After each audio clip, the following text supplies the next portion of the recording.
learning to talk to your subconscious mind is one of the most important things that everybody should know, because your subconscious mind is a powerhouse. Your subconscious mind is actually what controls most of your life. Everything you do, the decisions you make, your behaviors, how you feel, your whole life is a set of automatic habitual programs that is just running. So if you want to change your life, as Carl Jung said, you got to make the subconscious conscious, or you're always going to continue to run your life and you're going to call it fate. You're going to say that life is just this way. You're going to drift through life. So the question is, how can you communicate effectively with your subconscious mind?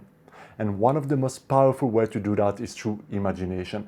Imagination creates reality. Whatever you hold in your mind, whatever your attention focus on, the mental picture that you create, your body instantly reacts to it. And this is an exercise that I love doing with my clients to demonstrate this simple fact, right? What I ask them is simply to, and you can do it if you want, what I ask them is to simply close their eyes, relax for a few seconds, and put their arms outstretched like this.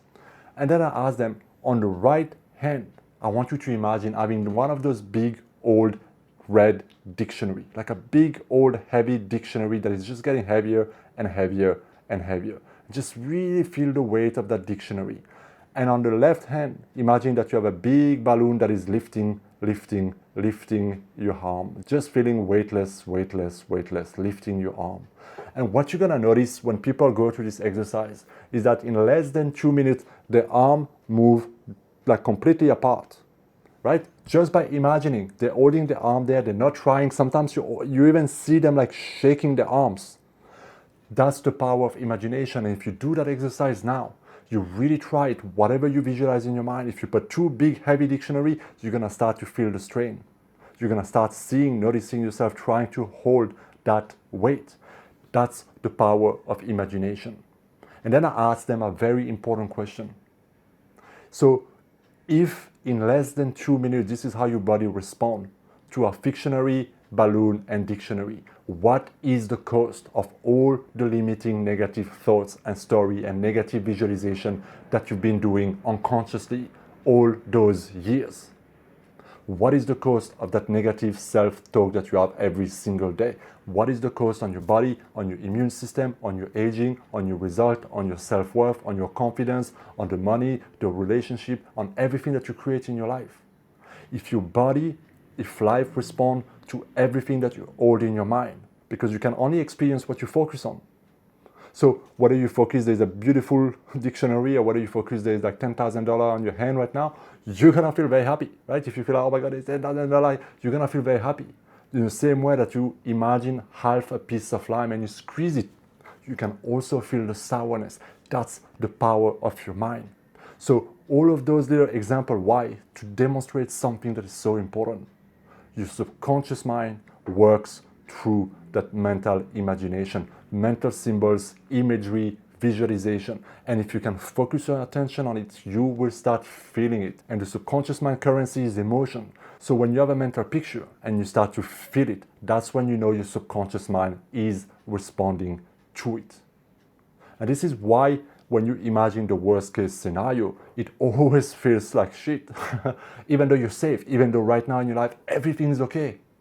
But if you keep replaying that story, if you keep replaying that voice, if you keep replaying that image in your mind, you're gonna feel freaking anxious now.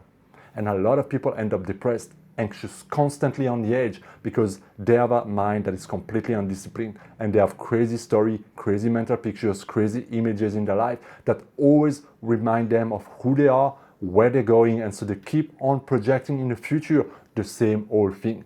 In the past, in my life, I used to always imagine at the end of the month just having enough. When I started my business, I used to always imagine counting money, allocating a bit of money here, a little bit of money there, and just having enough. And I just always had enough.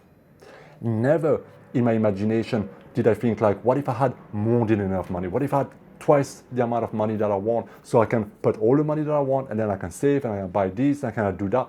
Never in my life I allowed myself the boldness to imagine something greater.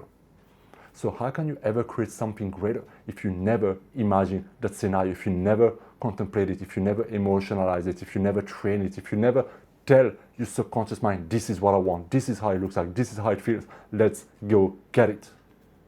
So you become what you think about most of the time is such a powerful truth. The question is, what do you think about most of the time? What do you think entertaining? What do you entertain? What do you imagine? What do you see? And how do you feel about it? Because if your life, if you keep thinking about the future, if you keep thinking about the past, if you keep thinking about your present in the same old way, and if that way is very limiting, very negative, very full of inhibitions, you are gonna keep on being defined by that definition. So if you wanna communicate with your subconscious mind and reprogram your subconscious mind in a new way, learn the power of imagination.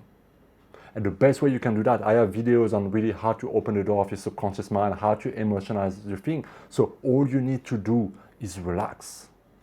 Find a spot somewhere where you can relax. That will open the door of your subconscious mind, and then learn to visualize. See yourself having, being, doing whatever you want in your life. That mental rehearsal, install a new strategy in your subconscious mind. If you do it with repetition, you will start to experience the result, because your subconscious mind will start working on it. You start attracting the people, the idea, the insight, taking inspired action. You start noticing that things are happening in a certain way that can move you in the direction of your new goal, especially if you start removing the old unconscious automatic programming and thinking and imagining that you've been doing. You remove that, you clean up the house, and you start entertaining new thought. You start giving your attention toward what you want, seeing that life in a new way, seeing yourself in a new way, seeing yourself showing up in a new way, seeing yourself in the way you always wanted to be, and be bold enough to claim it now. When you condition that feeling, because the more attention you give there, the more your subconscious mind is going to feel it.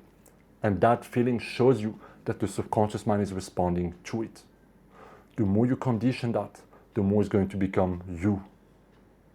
And the more you act on it physically, the more you take actions that are aligned to that direction in your life, the more the magic happens in your reality.